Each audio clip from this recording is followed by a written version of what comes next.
Hola, hola, hola, ¿qué tal mis amigos? Dios les bendiga muchísimo. Ya estamos en tu sección favorita. Pregúntale al pastor, la sección que te responde las preguntas de la Biblia y las preguntas de la vida. No existe peor pregunta que la que no se hace. Y vamos inmediatamente a la pregunta del día, pastor.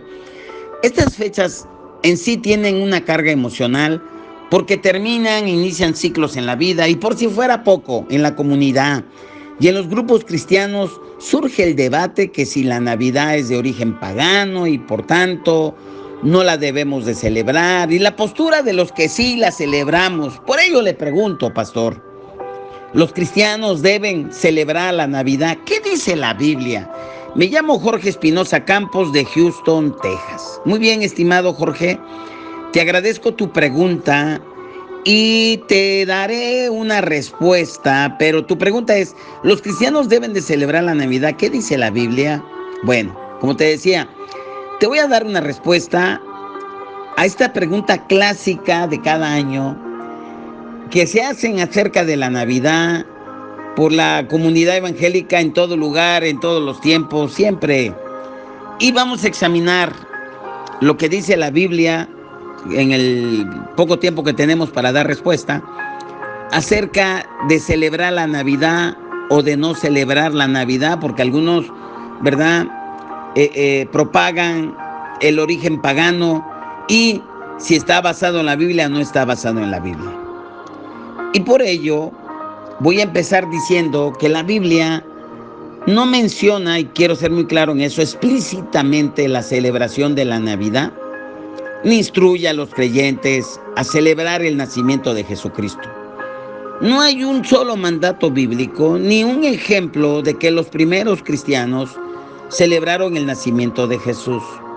Sin embargo, sí existe un relato del nacimiento de Jesús en la Biblia. La Biblia nos narra el nacimiento de Jesús en los evangelios de Mateo, en Mateo 1 del 18 al 25, en Lucas, ubicado en Lucas 2 del 1 al 20.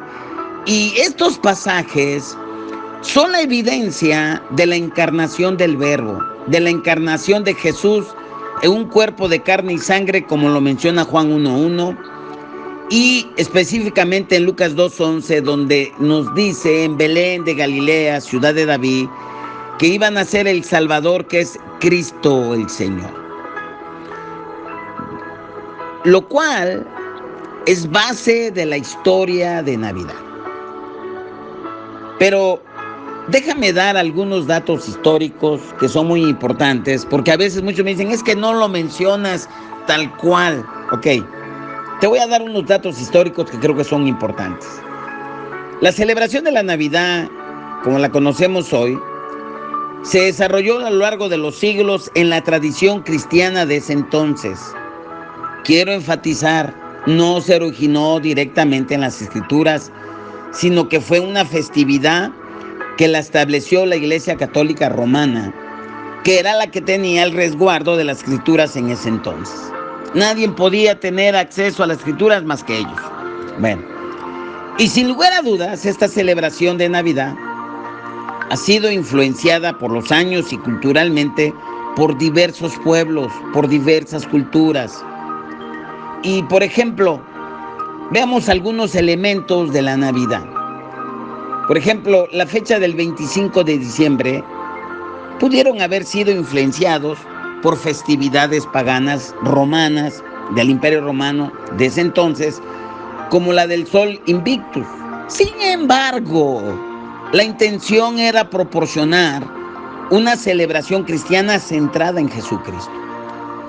Es importante, pienso y creo, mencionar que aunque algunos elementos de las festividades navideñas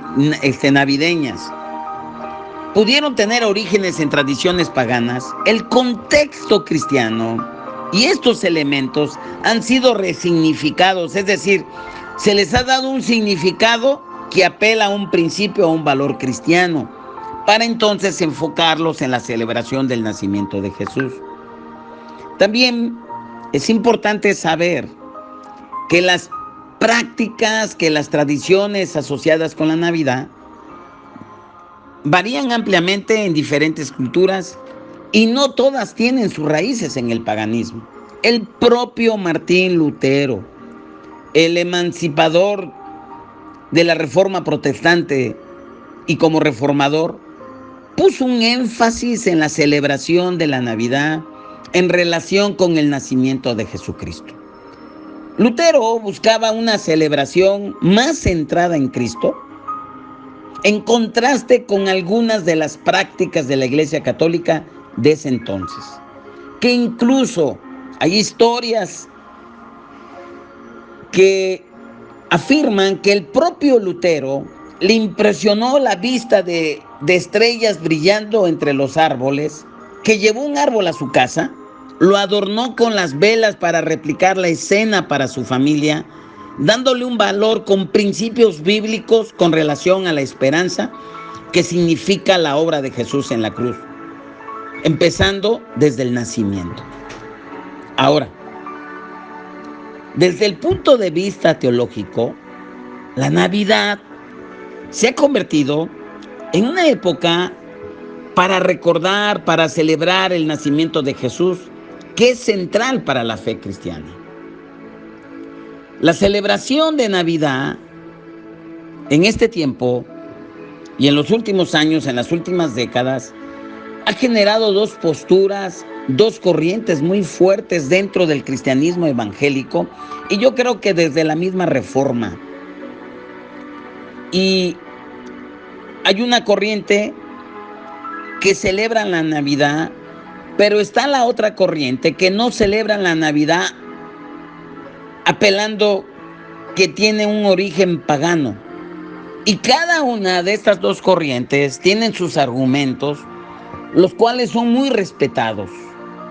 Como menciona la Biblia en Romanos 14, del 5 al 6, que pienso que es muy revelante en el tema, Pablo nos enseña que algunos consideran un día más sagrado que otros, mientras otros consideran iguales todos los días, pero que cada uno debe de estar plenamente convencido en su propia mente y hacerlo para el Señor. Por ello pienso que es necesario, ante estas dos corrientes de los que celebran la Navidad y de los que no celebran la Navidad, mencionar los dos principios de adoración, uno llamado el principio regulativo de adoración y el otro el principio normativo de adoración en la iglesia evangélica, los cuales surgieron con la Reforma protestante del siglo XVI,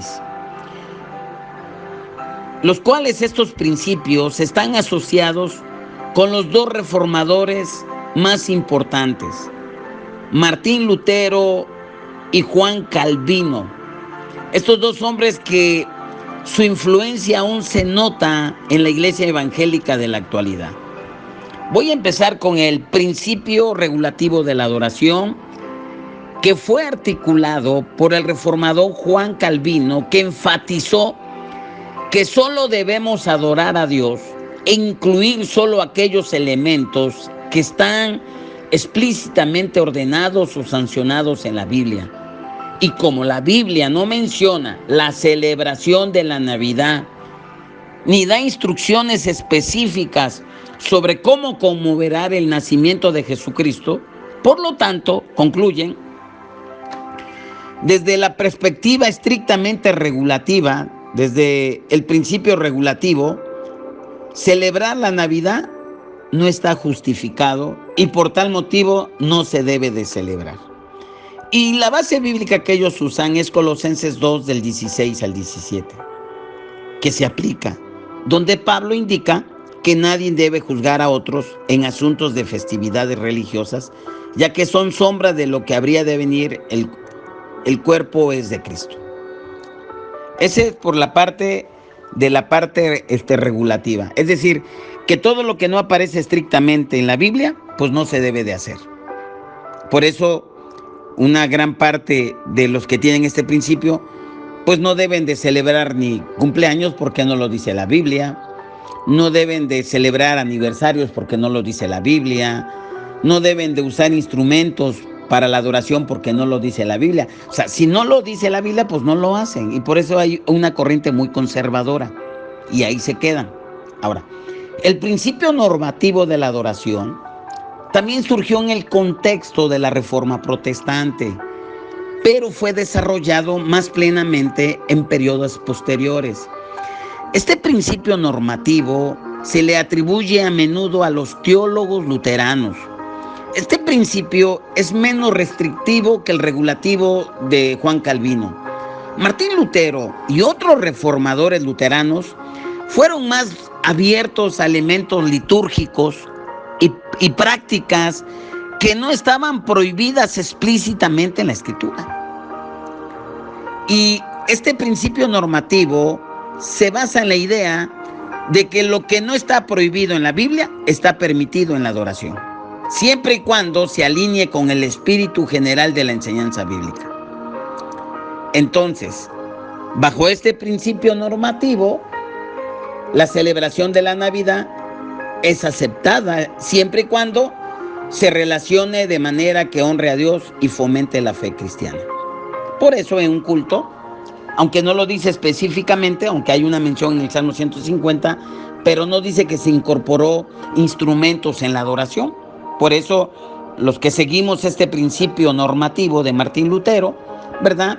En nuestro culto, pues inculcamos, pues metemos instrumentos musicales, celebramos los cumpleaños, celebramos el día de las mamás, de los papás, el día del pastor, celebramos las acciones de gracia. Nosotros como iglesia local tenemos nuestra acción de gracias cada primer día de enero. No lo dice la Biblia, pero no estamos haciendo algo malo. Entra en el principio normativo. Entonces, aquellos que están en el principio regulativo, pues realmente no tienen que celebrar absolutamente nada. Pero el normativo está más abierto. Claro, siempre los extremos son muy peligrosos. No nos podemos ir más allá, ¿verdad? Porque todos los extremos siempre son muy peligrosos. Entonces, en mi conclusión, desde el principio regulativo, la celebración de la Navidad no se justifica. Como dice, no se encuentra instrucción bíblica específica del nacimiento de Cristo, aunque hay que recordar y quiero recalcar que finalmente Juan Calvino en sus últimos años en Francia celebró finalmente la Navidad. Y bajo el principio normativo, la celebración de la Navidad sería permisible siempre que se realice de manera que glorifique a Dios y edifique la fe. Ahora, en mi caso personal como pastor, yo era del principio regulativo. Yo me convertí en el Grinch de la Navidad. Pobres pastores que me invitaban a predicar, les aguadaba la Navidad y decía que era un paganismo y que tamuz y que no sé tantas cosas. La corriente guatemalteca apostólica estaba muy fuerte en ese entonces y fuimos arrastrados, definitivamente. Pero después ya centrados, orando, entrando en una normativa, pues realmente apelamos al principio normativo, el de Martín Lutero, en donde la celebración de la Navidad es permisible siempre que se realice de manera que glorifique a Dios y edifique la fe. Y como dice esa parte ahí en Corintios, ya sea que comamos o bebamos o hagamos cualquier cosa, todo lo debemos de hacer para la gloria de Dios. Entonces, como pastor Freddy Luna, mi consejo sería considerar la celebración de la Navidad no como una obligación bíblica, sino como una oportunidad para reflexionar espiritualmente sobre la obra de Jesús, que es poderosísima. Al ver la celebración de Navidad en estos tiempos, creo que nos invita a reflexionar la encarnación de Jesús, su significado, y creo que es una oportunidad de hablar del amor de Dios. Porque de tal manera amó Dios al mundo que dio a su Hijo unigénito. Ese es el verdadero evangelio, ese es el verdadero mensaje. No hay verdadero mensaje más grande que el amor de Dios. Eso tenemos que enfatizar. Y es muy respetable para los amados que están en el principio regulativo. Si no celebran la Navidad, pues que no celebren cumpleaños, que no celebren absolutamente nada, porque no está escrito. Y los de la parte, los que creen en la celebración, siguiendo el principio del principio pues normativo de la adoración, pues que lo hagan adorando siempre al Señor. Y celebren en familia, glorifiquen, que el centro sea Jesús, siempre que sea Jesús, nuestro amadísimo Señor, que lo amamos porque Él nos amó primero. Bueno, pues esa es mi respuesta. Nos vemos en la próxima. Pregúntale al pastor. Te invito a que visites nuestro canal, Centro Cristiano Córdoba, Amando y Venciendo, que nos regales un like, que compartas nuestras publicaciones y sé feliz y feliz Navidad. Bendiciones.